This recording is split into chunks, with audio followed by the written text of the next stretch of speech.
Shalom, shalom, shalom peuple de Dieu. Bonjour ou bonsoir, ça dépend de l'endroit où vous nous suivez en ce moment. Comme convenu, comme promis, nous avions dit que nous allons revenir pour continuer à parler sur la grâce divine, la grâce de Dieu. Mais la semaine passée, on n'a pas pu parce qu'on était un peu en déplacement.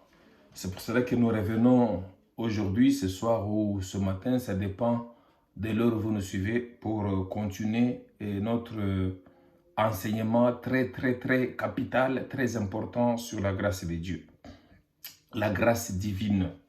Nous avons dit la fois passée que la personne qui peut mieux vous expliquer la grâce et celle à qui la grâce a été déjà faite, a été déjà donnée.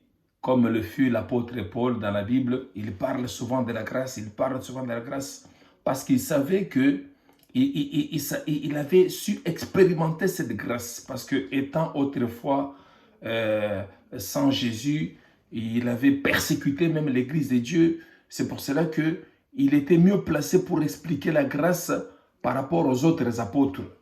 Donc la personne à qui la grâce a été faite est la mieux placée qui peut vous expliquer la grâce. Comme nous avons donné l'exemple par rapport à la parabole du Seigneur Jésus-Christ, qui a dit que deux personnes qui ont une dette et qu'on a pardonné, c'est la personne à qui on a beaucoup plus pardonné, à qui on a beaucoup plus remis, qui va aimer plus. C'est la même chose avec la grâce. Quand on reçoit plus du pardon, on peut aimer plus. La grâce de Dieu, et c'est comme ça.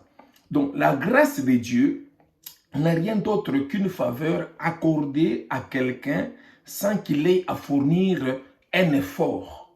C'est-à-dire que tu n'as pas fourni un effort, tu n'as pas fait quelque chose, tu ne mérites pas. Mais on t'a fait grâce, on te donne quelque chose que tu ne méritais pas. Et c'est cela la grâce de Dieu. La grâce de Dieu, n'est-ce pas? La grâce est tout ce qui entoure notre salut et l'œuvre de l'évangile dans l'église du Christ. Parce que sans la grâce de Dieu, même cette œuvre-là, cette œuvre que nous sommes en train de faire, on ne peut pas la faire. Donc la grâce est tout ce qui entoure notre salut et l'œuvre de l'évangile dans l'église du Christ. C'est la grâce qui fait que nous ayons la foi pour être sauvés. Sans la grâce, tu ne peux pas avoir la foi pour être sauvé. Parce que Jésus-Christ a dit dans Jean chapitre 6, que nous avons vu la fois passée, personne ne peut venir à moi si le Père ne l'attire. Si cela ne lui a pas été accordé par le Père, tu ne peux pas aller vers le Seigneur si cela ne t'a pas été donné. Donc c'est la grâce de Dieu qui fait que le Seigneur puisse, l'Esprit de Dieu puisse nous localiser et nous amener à Christ. Tu t'es déjà posé la question de savoir pourquoi nous sommes nombreux dans notre famille, mais il n'y a que moi qui connais le Seigneur. Pourquoi nous sommes nombreux à avoir souffert de cette maladie? Il n'y a que moi qui ai été guéri de cette maladie. Donc la grâce de Dieu, c'est quelque chose que Dieu accorde à une personne qui n'a pas mérité. Donc personne ne peut aller à Christ pour être sauvé s'il n'a pas été attiré par le Père. La grâce de Dieu révèle la sagesse infiniment variée de Dieu manifestée dans son Église. La grâce de Dieu révèle la sagesse infiniment variée de Dieu qui a été manifestée dans son Église, corps du Christ, dans laquelle nous sommes en train de vivre actuellement.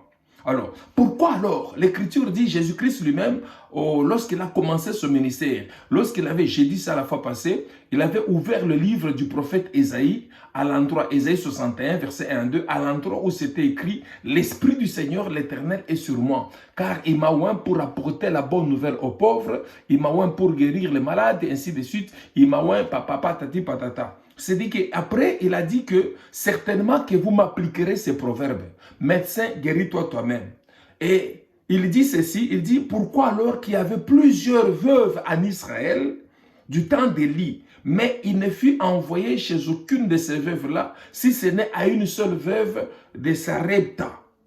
Okay? À une veuve de Sarepta. La réponse est que c'est la grâce de Dieu. La grâce de Dieu a choisi la veuve de Sarepta pour que Élie y soit envoyé. Pour que Élie y soit envoyé, qu'elle puisse être bénie, qu'elle puisse être protégée par le Seigneur. ça c'est une chose. Pourquoi? Il dit encore, la grâce, il dit qu'il y avait plusieurs lépreux à l'époque d'Élisée le prophète. Mais personne, aucun de ces lépreux-là ne fut purifié, si ce n'est Naaman. Naaman, le Syrien. Qu'est-ce qui a fait cela? C'est la grâce de Dieu. Donc la grâce de Dieu peut faire de sorte que Dieu fasse des choses chez toi, mais ne les fait pas chez les autres. C'est la grâce de Dieu qui fait ces choses. C'est cette grâce qui manifeste la sagesse infiniment variée de Dieu. Okay? La grâce de Dieu aussi révèle le ministère de l'Esprit. C'est la grâce de Dieu qui nous révèle à nous le ministère de l'Esprit. Nous sommes nombreux à servir le Seigneur. Peu nombreux connaissent le ministère de l'Esprit, le ministère dans lequel nous sommes en train d'œuvrer. Alléluia. L'apôtre Paul dit qu'il nous a rendus capables d'être ministres. Et dans le livre de 2 Corinthiens, chapitre 3, verset 6, il dit qu'il nous a aussi rendus capables d'être ministres de Dieu. Verset 6, il dit, il nous a aussi rendu, 2 Corinthiens chapitre 3, verset 6, il nous a aussi rendu capables d'être ministres d'une nouvelle alliance, non de la lettre, mais de l'esprit, car la lettre tue, mais l'esprit vivifie. C'est cette grâce qui nous rend capables d'être ministres de Dieu, non pas de la lettre, mais de l'esprit de Dieu. C'est la grâce de Dieu qui fait cela. Que Dieu soit loué, que Dieu bénisse. Ok?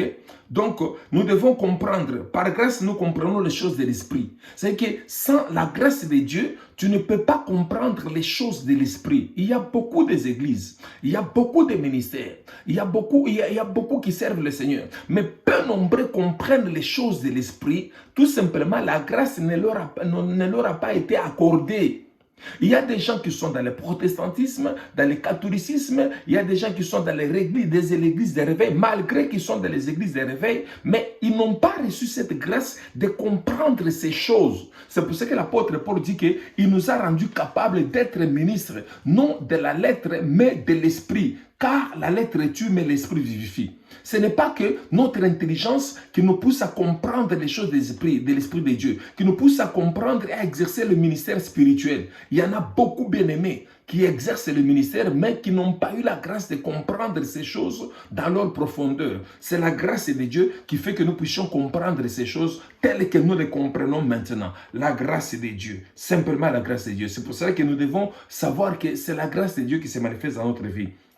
Jésus-Christ a dit une fois, il parlait toujours en parabole aux Juifs, à la multitude.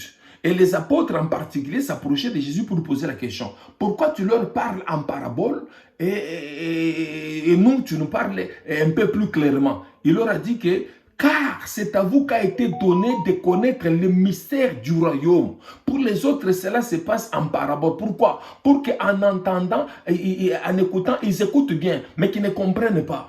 En regardant, qu'ils regardent bien, mais qu'ils ne discernent pas. C'est-à-dire que vous pouvez prêcher la même parole à 1000 personnes, mais ceux à qui la grâce de Dieu a été donnée, ce sont ceux-là qui comprendront ces choses et qui se convertiront. Jésus-Christ dit que cela leur est donné en parabole de peur qu'ils ne se convertissent et qu'ils ne soient sauvés. C'est-à-dire que la grâce d'être sauvé n'a pas été donnée à ces gens-là à qui Jésus parlait en parabole. Il leur parlait en parabole et en particulier, il expliquait ces paraboles à ses apôtres pour qu'eux comprennent. Il leur dit, c'est à vous qu'a été donné de connaître les mystères du royaume. Dans Marc chapitre 4, je crois verset 24-26, il dit, c'est à vous qu'a été donné de connaître le mystère du royaume. Mais pour les autres, tout se passe en parabole. Ne vous étonnez pas, bien-aimés, de voir que des choses que vous comprenez un peu plus facilement, les autres ne les comprennent pas. C'est la grâce qui vous a été faite. C'est pour cela qu'il ne faut jamais penser que ce que vous vivez là, l'autre doit vivre la même chose. Non, j'ai déjà remarqué des gens, même,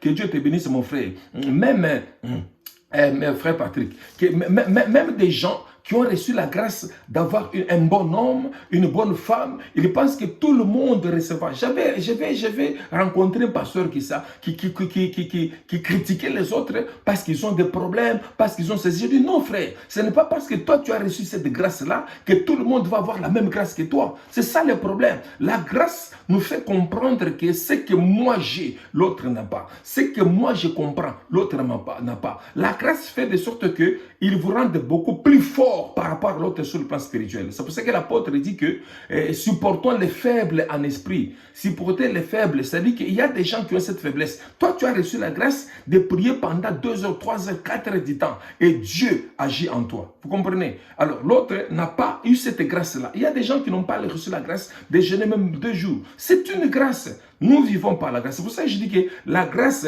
c'est tout ce qui entoure l'œuvre de Dieu, de l'évangile et le salut que nous avons en Christ. Cette grâce, comme je viens de dire, est différente d'une personne à l'autre. Jésus-Christ a départi dans chacun de nous une mesure de grâce. L'Écriture dit que la grâce est départie dans chacun de nous selon la mesure du don de Christ. La mesure du don de Christ, c'est que le Seigneur est en train de départir la grâce dans chacun de nous, chacun selon sa mesure.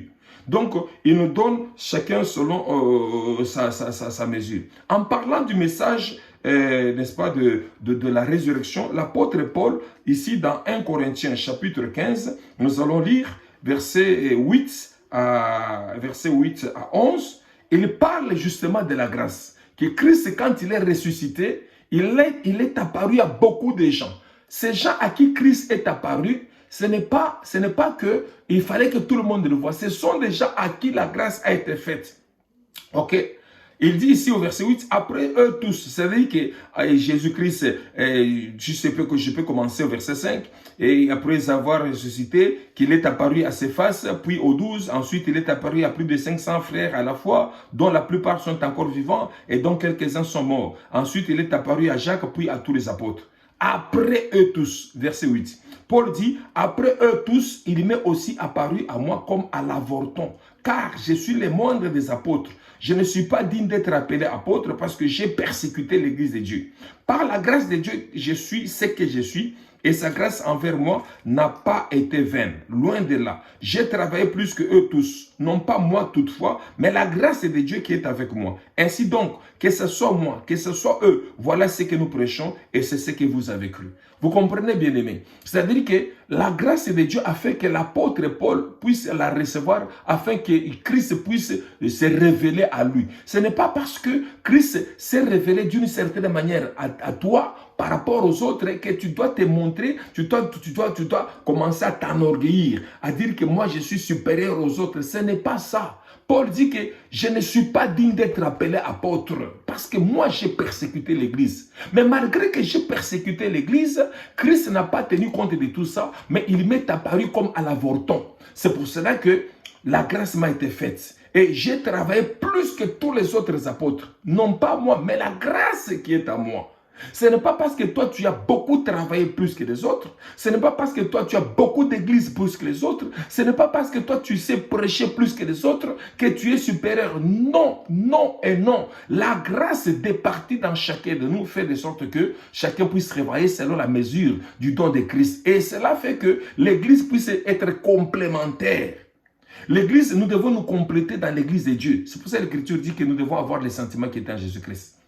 Il faut que chacun ne considère pas ses propres intérêts, il puisse considérer ceux des autres. Et une telle personne, c'est la personne qui comprend ce que c'est que la grâce dans la vie de quelqu'un. Vous comprenez? Donc, Christ a départi dans chacun de nous une certaine mesure de grâce. Et cette grâce fait de sorte que tu puisses travailler pour le Seigneur.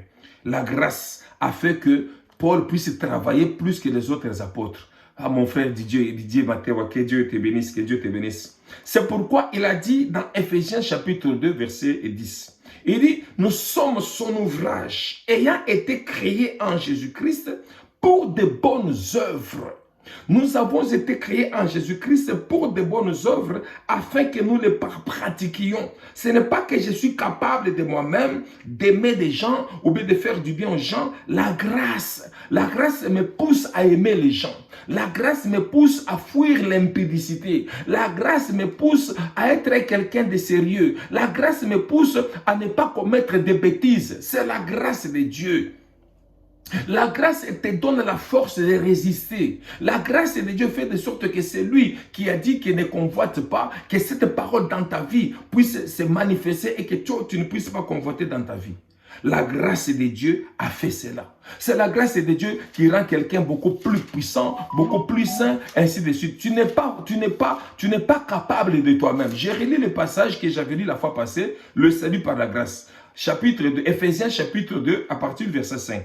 Nous qui étions morts par nos offenses, nous a rendus à la vie avec Christ. C'est par grâce que vous êtes sauvés. Il nous a ressuscités ensemble et nous a fait asseoir ensemble dans les lieux célestes en Jésus-Christ, afin de montrer dans les siècles à venir l'infinie richesse de sa grâce par sa bonté envers nous en Jésus-Christ. Car c'est par la grâce que vous êtes sauvés, par le moyen de la foi. Et cela ne vient pas de vous, c'est le don de Dieu. Ce n'est point par les œuvres afin que personne ne se glorifie. Donc, ce n'est point par les œuvres. Ce n'est pas parce que tu donnes. Ce n'est pas parce que tu distribues. Non, ce n'est pas par ces œuvres-là. Parce que si le salut nous est accordé parce que nous avons fait du bien aux gens, cela veut dire que ce n'est plus la grâce, ça devient les œuvres. Or, si la grâce c'est fait par les œuvres, que nous sommes capables de le faire, ce n'est plus une grâce. Parce qu'une grâce, c'est une faveur.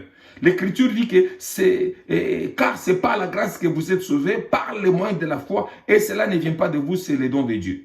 Vous comprenez? Ce n'est point par les œuvres afin que personne ne se glorifie. C'est le don de Dieu. Ce n'est pas par les œuvres que personne ne se glorifie. Moi, je suis capable de jeûner 100 jours. Moi, je suis capable de ne pas tomber dans le péché. Moi, je suis capable de ne pas tomber dans l'adultère. Moi, je suis capable de ne pas tomber dans l'ivrognerie. Bien-aimé, tu n'es pas capable de par toi-même. Tu es capable parce que c'est la grâce de Dieu qui est avec toi, qui a fait que tu ne puisses pas tomber.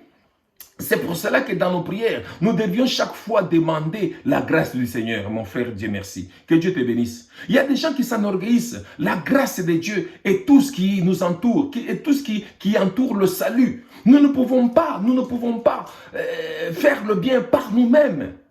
La grâce de Dieu te pousse à bien prier. La grâce de Dieu te pousse à bien chanter. La grâce de Dieu te pousse à bien prêcher la parole. Que personne ne se glorifie. C'est la mesure de la grâce qui est en nous. L'apôtre dit que j'ai travaillé plus que tous les autres apôtres. Ce n'est pas moi, mais c'est la grâce de Dieu qui est en moi. Car nous sommes son ouvrage, ayant été créés en Jésus-Christ pour de bonnes œuvres que Dieu a préparées d'avance afin que nous les pratiquions. Nous sommes son ouvrage. Nous avons été créés en Jésus-Christ pour de bonnes œuvres. Ayant été créés en Jésus-Christ pour de bonnes œuvres que Dieu a préparées d'avance. Avant que toi tu ne sois créé, Dieu avait préparé ces œuvres-là en Jésus-Christ pour que toi tu puisses les pratiquer en Jésus-Christ. Si j'enseigne la parole, ce sont les œuvres que Dieu a préparées par la grâce afin que je puisse les enseigner au nom de Jésus-Christ. Je ne dépasse personne. Personne ne dépasse l'autre. C'est cet esprit qui devrait nous animer, nous les enfants de Dieu, nous les serviteurs de Dieu. Alléluia. Que Dieu soit loué. Ce n'est pas que je sois capable de moi-même d'aimer les gens. Non, c'est Dieu qui fait que je puisse aimer les gens. Parce que c'est lui qui a fait ça. C'est pourquoi Tite, chapitre 2, verset 11 à 13, nous dit que la grâce, quand elle nous est accordée, elle nous apporte aussi un enseignement. Elle nous apporte aussi son message de renoncement. Ce message de renoncement aux œuvres mortes. Le renoncement aux impiétés. Le message de la piété. Celui à qui la grâce a été faite, cette personne va marcher au renoncement, des œuvres mortes, va marcher dans la piété en entendant la bienheureuse manifestation du Christ qui viendra nous prendre. Je peux vous donner un exemple de la grâce dans la Bible. Un exemple de la grâce manifestée dans le ministère de l'Esprit. Souvenez-vous, l'Écriture dit que la lettre tue, mais l'esprit vivifie. Des gens qui n'ont pas reçu la grâce, ils se cramponnent plus dans la lettre. La lettre tue, mais l'esprit vivifie. Dans le livre, dans l'évangile selon Marc, Marc chapitre 16, verset 17 à 18, l'Écriture dit que voici les miracles qui accompagneront ceux qui auront cru. C'est Jésus qui parle. Ceux qui auront cru en lui. Voici les miracles qui les accompagneront. Quels sont ces miracles? Ils chasseront les démons à mon nom, les esprits à mon nom. Ils imposeront les mains aux malades et les malades seront guéris. Ils pourront boire un breuvage mortel, ça ne leur fera aucun mal. Ils parleront de nouvelles langues. Ils saisiront des serpents. Gloire au Seigneur. Mais vous allez voir des gens qui critiquent ceux qui parlent en langue. Parce qu'eux ne parlent pas langue. C'est la grâce, frère. Si quelqu'un a reçu la grâce de parler la langue, laissez-le parler la langue. Si quelqu'un a reçu la grâce de prophétiser, laissez-le prophétiser. L'Écriture dit ici que nous pourrons boire un breuvage mortel. Ça ne nous fera aucun mal. Maintenant, je vous donne un exemple de l'accompagnement de la grâce par rapport aux différentes personnes. Vous avez par exemple 3 personnes. 3 personnes qui sont invitées à une fête. La première personne, la deuxième et troisième personne, toutes les 3 personnes sont des croyantes. Elles ont reçu le message de Dieu. Tous croient en Jésus-Christ. Mais arrivé à la fête, on a empoisonné la nourriture. On a empoisonné la boisson à la fête. Maintenant, voyez comment est-ce que la grâce de Dieu se manifeste différemment d'une personne à l'autre. Vous allez voir que la personne A, quand elle arrive à la fête, elle a quelqu'un, un frère de la famille par exemple, qui vient le souffler à l'oreille. Pour lui dire que attention mon cousin, attention mon neveu, mon oncle, cette nourriture est empoisonnée. On a empoisonné la nourriture pour tuer les gens qui sont dans la fête. Il a été averti par la parole. Quelqu'un lui a dit, quelqu'un, pas Dieu, quelqu'un. C'est que cette personne que Dieu a utilisée, c'est cette personne qui a passé, Dieu qui lui a utilisé, qui l'a utilisé plutôt. Il lui dit que ne mange pas, parce que la nourriture est empoisonnée, sinon tu vas mourir. Est-ce que cette personne va dire que il est écrit que vous pourrez boire un breuvage mortel, ça ne fera aucun mal, je vais manger? Non! Parce que s'il mangeait ça, il va mourir. S'il buvait cette boisson empoisonnée, il va mourir. Pourquoi? Parce qu'il a été averti. Il a été averti par quelqu'un que le Saint-Esprit a utilisé. C'est pour cela que Dieu peut utiliser quelqu'un. Il peut utiliser un frère, il peut utiliser une soeur pour parler à une personne afin de manifester sa grâce dans sa vie. C'est comme quand l'Écriture dit dans Psaume 121 plutôt, verset 8. L'Écriture dit que l'Éternel gardera ton départ et ton arrivée. Ok, l'Éternel gardera mon départ et mon arrivée. Tu pries Dieu, tu dis que Seigneur, je vais voyager. Je vais aller par exemple en France. Je vais parler par exemple à Montréal. Je vais aller en Afrique. Je vais aller au Bas-Congo, ainsi de suite. Je suis en train de prier Dieu pour laisser mon voyage entre tes mains. Je vais voyager demain. Et pendant que tu pries, Dieu te dit, l'Esprit de Dieu te dit, attention, il y a un esprit d'accident. Il ne faut pas voyager. Toi, tu vas dire au Seigneur que voilà, il est écrit que il gardera ton départ et ton arrivée. Non! L'Esprit t'avertit en disant que non, c'est le Réma qui te parle. Mais si Dieu ne te parle pas, nous avons le Logos qui est la parole de Dieu, qui est la référence, l'absolu de Dieu. Le Logos qui dit que non, l'Éternel gardera ton départ et ton arrivée. Tant mieux, tu vas marcher, tu vas voyager, ça va aller. Cette première personne, la personne A été avertie. Elle a été avertie par une personne ou bien par le Saint-Esprit. Elle prend la boisson, elle veut boire, le Saint-Esprit lui parle. Il dit, attention, c'est empoisonné. Il va déposer directement, il laisse. C'est la grâce de Dieu. Nous appelons cela la grâce de Dieu. Prenons maintenant la personne 2.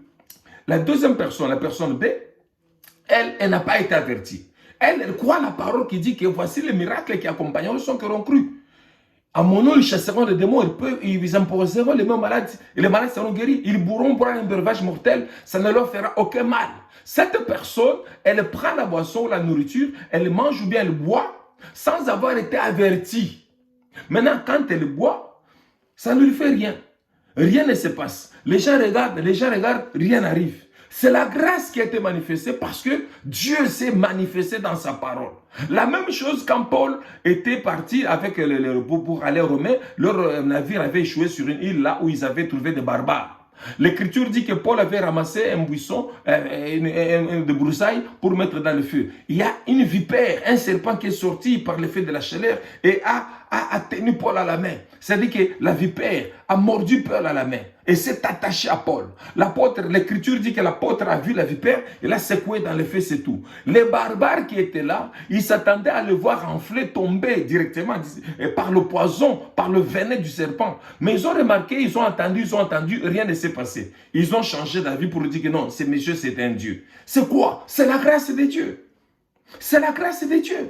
Bien-aimés, que la grâce de Dieu vous accompagne dans tout ce que vous faites. Parce que vous ne pouvez rien faire, surtout dans l'œuvre de Dieu, si la grâce de Dieu n'est pas avec nous, avec vous. Moi, si je sais, j'ai commencé à servir le Seigneur depuis longtemps, depuis mon 88.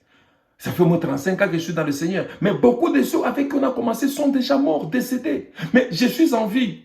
Je continue à servir Dieu. Qu'est-ce qui fait que je puisse continuer à servir Dieu? La grâce de Dieu. Beaucoup sont même tombés, beaucoup ont abandonné. Mais qu'est-ce qui fait que moi je suis encore là, que je tiens encore le coup? C'est la grâce de Dieu.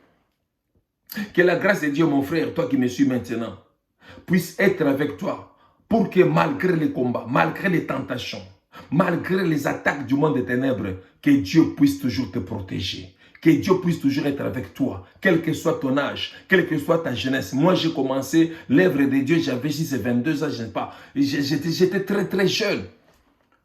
Je n'ai pas fait la vie. Mais la grâce de Dieu m'a localisé pour que, depuis que j'ai reçu le Seigneur, j'ai commencé à le servir jusqu'à aujourd'hui. Mais beaucoup de ceux avec qui on a commencé, beaucoup sont tombés. La grâce de Dieu me protège jusqu'à ce jour.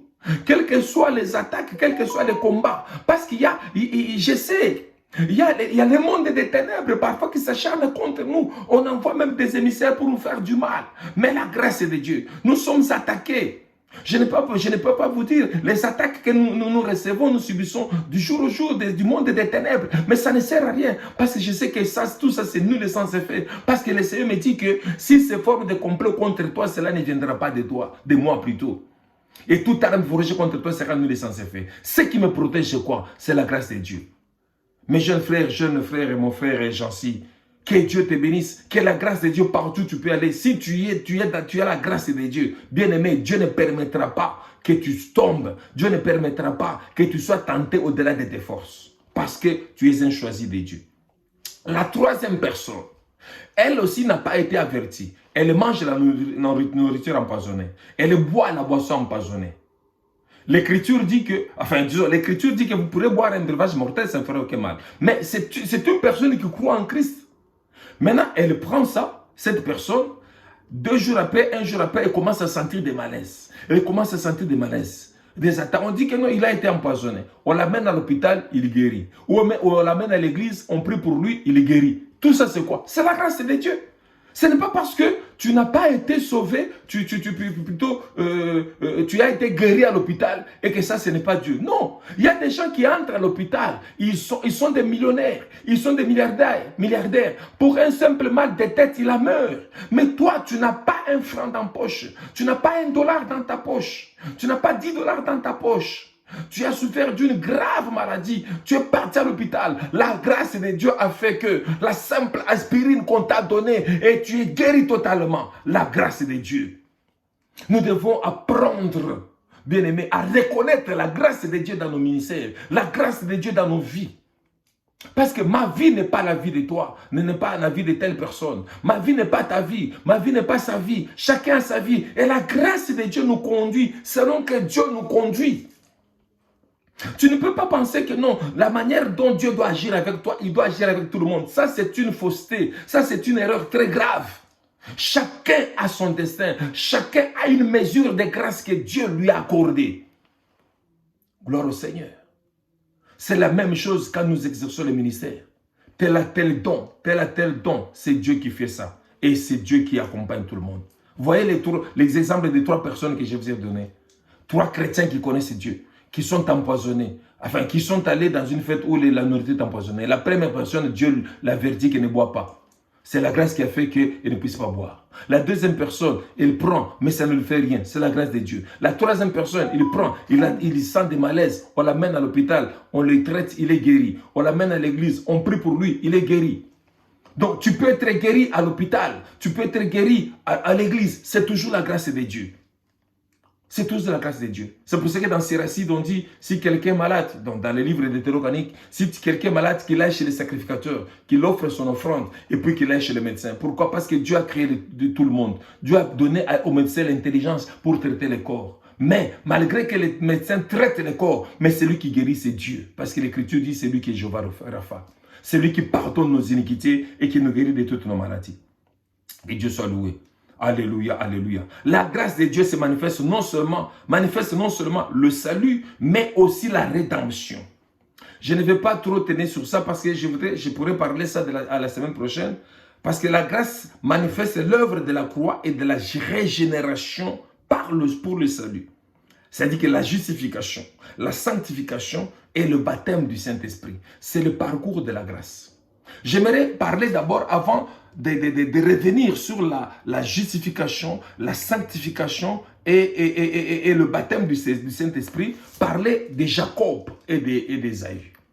La grâce de Dieu. Dans Romains chapitre 9, parce que je vais terminer bientôt, je vais terminer. Dans Romains chapitre 9, l'Écriture dit, Romains chapitre 9, nous allons lire le verset... Nous allons lire quel verset? Nous allons lire le verset 13. Non, je vais lire pas le verset 13, mais je vais lire le verset, les versets 10 à 13. Ok? Et de plus, Romains chapitre 9, verset 10 à 13. Et de plus, il en fut ainsi de Rebecca qui conçut du seul Isaac notre père. Car, quoique les enfants ne fussent pas encore nés, et qu'ils n'eussent fait ni bien ni mal, afin que le dessein d'élection de Dieu subsistât, sans dépendre des œuvres et par la seule volonté de celui qui appelle, il fut dit à Rebecca, l'aîné sera assujetti au plus jeune. Selon qu'il est écrit, j'ai aimé Jacob et j'ai haï Ésaïe. Qu'est-ce que Ésaïe avait fait à Dieu pour que Dieu puisse le haïr? Répondez-moi. Qu'est-ce que Ésaïe? Parce que l'Écriture dit que, quoique les enfants ne fussent pas encore nés, les enfants étaient encore dans le ventre de leur mère. La maman sentait son ventre bouger, sentait quelque chose bouger en elle. Elle est partie trouver l'Éternel. Mon fils Jérémie. Elle est partie trouver l'Éternel. Et l'Éternel lui dit, il y a 2 nations dans ton ventre. L'aîné sera assujetti. L'aîné sera dominé par le plus jeune. J'ai aimé Jacob et j'ai haï Ésaïe. Les enfants n'étaient pas encore nés. Dieu avait parlé à Rebecca quand les enfants étaient dans son ventre. C'est la grâce qui avait fait que les choses soient prédestinées ainsi. Qu'elles soient prédestinées de cette manière. Et la même grâce a fait que Dieu puisse faire que les choses aillent de cette manière pour montrer que Dieu est au contrôle de tout. Maintenant, les enfants sont nés. La maman avait déjà dans son esprit, dans son souvenir, ce que Dieu lui avait révélé. Mais Isaac n'avait pas la révélation. Isaac parle la chair. Normalement, c'est l'aîné qui devait être au-dessus du plus jeune. Isaac, naturellement, a aimé qui? A aimé Ésaïe. Et en plus, Ésaïe était un habile chasseur. Isaac aimait Ésaïe, mais Rebecca aimait Jacob. Pourquoi Rebecca aimait Jacob? Parce que Rebecca avait eu la révélation de Dieu, quand Dieu lui avait dit que non, voilà. C'est pour ça que nous disons que vous devez vous accrocher aux gens qui ont la grâce de Dieu, aux gens qui ont la vision de Dieu, aux gens qui ont la révélation de Dieu, parce que votre bénédiction aussi en dépend. Lorsque Isaac est devenu vieux, il appelait le fils qu'il aimait, son fils aîné, l'habile chasseur. C'est normal, va me chercher du gibier, prépare-moi comme j'aime, quand je vais manger, je vais te bénir. Ça, c'est aussi une autre manche. Nous allons parler aussi par rapport aux bénédictions. Il pouvait le bénir, mais pour le bénir, il dit, il faut que tu m'amènes quelque chose. Pendant que Isaac parlait à Ésaïe, Rebecca, sa mère, écoutait. Quand Isaac est allé en brousse, dans la forêt, chercher du gibier, qu'est-ce que Rebecca fait? Elle appelle Jacob, son fils. C'est la grâce de Dieu qui fait que les choses puissent aller ainsi. Dieu est au contrôle de tout. Alléluia. C'est Dieu qui est au contrôle de tout. C'est la grâce de Dieu qui fait ça. Elle appelle Jacob. Elle dit que fais ceci. Voilà ce que ton père veut bénir. Moi, je vais faire que toi, tu sois béni. Elle a préparé. Elle savait comment est-ce que les mecs Isaac aimait. Elle a bien préparé. Elle cherche-moi un veau tendre là, derrière les troupeaux. Il a cherché, il a mené. Papa, elle a préparé. Pendant que Rebecca préparait, Jacob regardait. Rebecca préparait. Après ça a préparé, il a mis dans le plat. Et il dit maintenant, Jacob, voilà, tu vas amener chez ton père. Il prend la tunique, le manteau d'Ésaïe, il le fait porter à qui? À Jacob. Il prend une peau de brebis, il le fait porter, parce que Ésaïe, comme il était poilu, il prend une peau de brebis, il le met à ses bras. Il dit, va amener chez ton père. Jacob qui avait peur, il disait que, mais il saura que ce n'est pas moi. Il dit, toi fais ce que moi je te dis de faire. N'aie pas peur. Moi je te dis, va. Mais c'est ça, nous aussi nous avons peur. Seigneur, mais moi j'ai marché dans le mal, j'ai marché dans le péché. Mais Dieu dit qu'il ne regarde pas tout ça, la grâce a tout fait. Christ a tout fait à la croix de Golgotha. Par la grâce de Dieu, nous sommes sauvés. Par la grâce de Dieu, nous sommes ce que nous sommes. Ce n'est pas que je fais un effort. Ce n'est pas que j'ai jeûné 1000 jours. Ce n'est pas que j'ai jeûné une année. Ce n'est pas que j'ai jeûné 40 jours. Non. Ce n'est pas que j'ai jeûné autant de jours. Non. La grâce de Dieu a fait que Dieu puisse me choisir malgré ce que je suis. Malgré ce que tu es. Jacob avait peur. Sa mère lui a dit, rassure-toi, c'est moi qui t'envoie. Quand Jacob a amené maintenant la nourriture à son père, il a dit, mon père, me voici, je suis revenu. Son père lui dit, ah, tu es revenu très vite comme ça. Il dit que non, ton ange, plutôt ton Dieu a envoyé un ange devant moi. Il a même menti. Ah bon, ok, donne-moi que je mange. Il a mangé, il a mangé, il a mangé. Bon, approche-toi que je puisse te sentir d'abord. Quand il s'est, viens m'embrasser. Quand Jacob s'est approché pour embrasser son père, le père a senti l'odeur des habits d'Ésaü. Il a dit, oh, l'odeur de mon fils est comme l'odeur d'un champ béni. Il dit, approche-toi que je te touche un peu. Alléluia.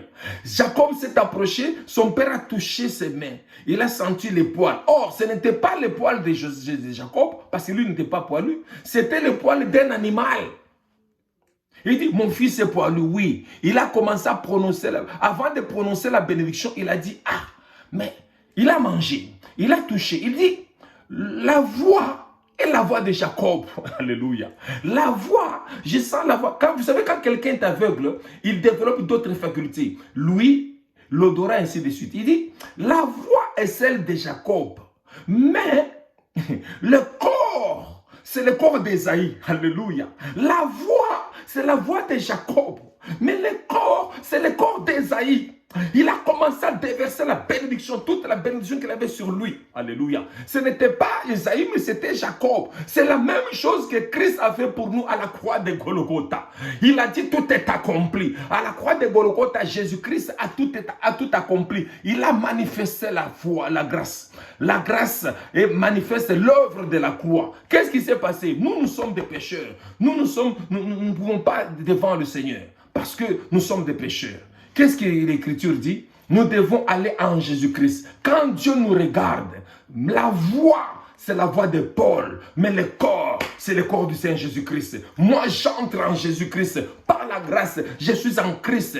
Et quand Dieu bénit Christ, la bénédiction qui est déversée sur Christ est déversée directement sur moi. C'est pour ça que Jésus-Christ à la croix dit, tout est accompli. Il est devenu pauvre pour que moi je sois riche. Il a été humilié pour que moi je sois honoré. L'Écriture dit que maudit quiconque est pendu au bois. Il a été pendu au bois. Il a été maudit. Ma malédiction est tombée sur Jésus-Christ pour que sa bénédiction soit mon partage. C'est la grâce de Dieu. C'est la grâce de Dieu. Jacob, dans les vêtements d'Ésaïe, dans la peau de brebis, avec la voix de Jacob, son père lui dit, la voix est la voix de Jacob, mais le corps est le corps d'Ésaïe. Je voudrais que la voix, quand tu vas prier, que Dieu entende très bien, c'est la voix de Jérémie, c'est la voix de Gédéon, c'est la voix de Dieu merci, c'est la voix du prophète Éric, c'est la voix de Jancy Condé, c'est la voix de Didier, c'est la voix... Bien-aimé, que Dieu entende ta voix, mais quand il bénit, il te bénit en Christ. C'est ça la manifestation de la grâce que nous avons en Jésus-Christ. Gloria Santa. Que Dieu soit loué. Bien-aimé, que personne ne dise qu'il est capable de lui-même. Si nous pouvons, c'est par la grâce de Dieu. Si nous pouvons, c'est parce que Dieu nous aime. Entre en Jésus-Christ. L'histoire d'Ésaïe, l'histoire de Jacob, c'est dans Genèse chapitre 27. Je n'ai pas voulu lire ça pour éviter de trop lire les versets. Hein? Genèse chapitre 27. Allez lire dans Genèse chapitre 27, vous allez trouver l'histoire d'Ésaïe, qui n'a rien fait. Jacob était là, l'histoire de Jacob. Il était là, un paresseux. Il était là, sa mère a tout préparé. C'est ça la grâce. On prépare tout, toi tu es là, on vient te dire que la table est prête, tu vas manger. Tu n'as rien fait. C'est ce que nous avons fait.